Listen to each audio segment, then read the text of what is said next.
한국석유공사와 한국무역보험공사 등 공공기관 채용이 이어지고 있습니다.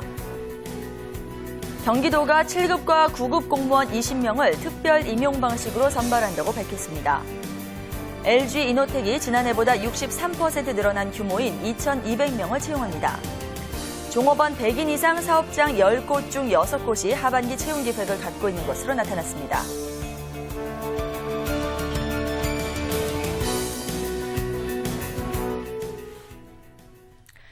네, 여러분 안녕하세요. 잡투데이의 송상은입니다.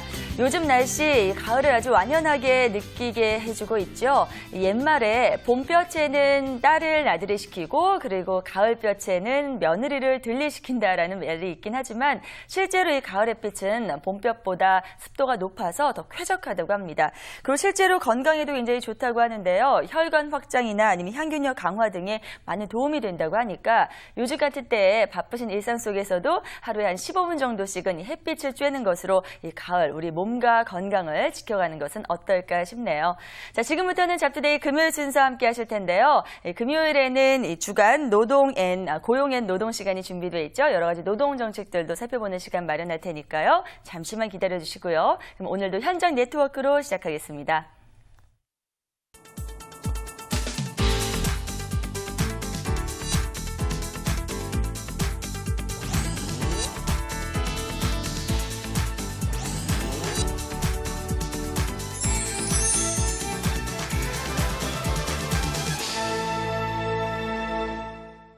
네, 먼저 취업 포털사 한 곳 연결해서 현장의 여러 가지 이야기들 들어보도록 하겠습니다. 오늘은 잡코리아의 나광철 대리 연결합니다. 안녕하세요. 네, 안녕하세요. 예, 먼저 잡코리아 취업지수 동향부터 짚어보죠. 오늘은 어떤 업종 이야기 들어볼까요? 네, 오늘은 기계, 철강, 조선 분야의 취업 지수를 소개하겠습니다. 올해 하반기 업종별 채용 기상도를 보면요. 기계, 철강, 조선 분야의 채용이 늘 것으로 전망됐는데요. 전년 대비 채용 규모에 비해 43.4% 늘어날 것으로 조사했습니다. 최근 2주간 기계, 철강, 조선 분야의 취업 지수는 평균 2.7포인트로 전체 업종 4.9포인트에 비하면 비교적 낮은 편인데요. 이는 채용 건구수에 비해서 입사 지원하는 구직자들이 늘어나면서 취업 지수가 다소 낮아질 것으로 보이시면 됩니다. 기계, 철강, 조선 분야로의 취업을 희망하는 구직자들이 상당수 늘어났다는 것인데요. 앞으로도 기계, 철강, 조선 분야의 취업 경쟁률은 높을 것으로 보여집니다. 그렇군요. 지난해와 비교해서 채용 규모가 많이 늘어났음에도 불구하고 경쟁률은 여전히 높은 상황입니다. 그렇다면 현재 채용에 나선 기계, 철강, 조선업 쪽의 기업들은 어떤 곳이 있는지 그 채용 정보 좀 살펴주시죠. 네, 에이스 기전에서 기계 전기 분야 신입 및 경력 사원을 모집합니다. 지원 자격은 기계공학 및 전기전자공학 계열의 전공자로 해당 분야 자격증 소지자는 우대할 방침입니다. 제출 서류는 이력서, 자기소개서 및 자격증, 외국어 능력 평가 성적표입니다. 지원 희망자는 당사 소정 양식에 맞춰 이메일로 입사 지원하시면 됩니다. 이어서 현대자동차가 하반기 인턴 및 대졸 공채를 진행 중입니다. 모집 분야는 전략 지원 부문과 개발 및 생산 부분입니다. 4년 대졸 이상자로 전공과 상관없이 누구나 지원 가능합니다. 채용 절차는 서류 전형, 인적성 검사, 면접으로 진행됩니다.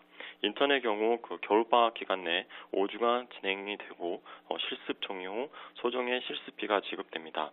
인턴 과정의 우수자는 정규직으로 채용이 확정됩니다. 네. 자, 사실 이렇게 기계, 철강, 조선업 분야를 포함해서 요즘 다양한 분야에서 구직자들이 늘고 있다는 건 그만큼 고용시장이 많이 회복되고 있다는 것을 나타내 준다고 볼 수 있을 텐데요. 그런데 하지만 아직까지도 청년층의 취업은 좀 부진한 것으로 나타나고 있는 것 같습니다. 그 이유는 어떻게 들어볼 수 있을까요? 네, 지난달 통계청에서 발표한 자료에 따르면 만 15세에서 29세 청년층 취업자 수는 7월 기준 407만 2천 명입니다. 이는 전년 동월 대비 1만 8천 명이 줄어든 수치이고요. 물론 전체 취업자 수는 2,430만 1천 명으로 전년 동월 대비 47만 3천 명이 증가했습니다. 하지만 이는 50대와 60대 취업자 수가 한 51만 명가량 늘어났기 때문인데요. 올해 상반기의 화려한 성장률 지표와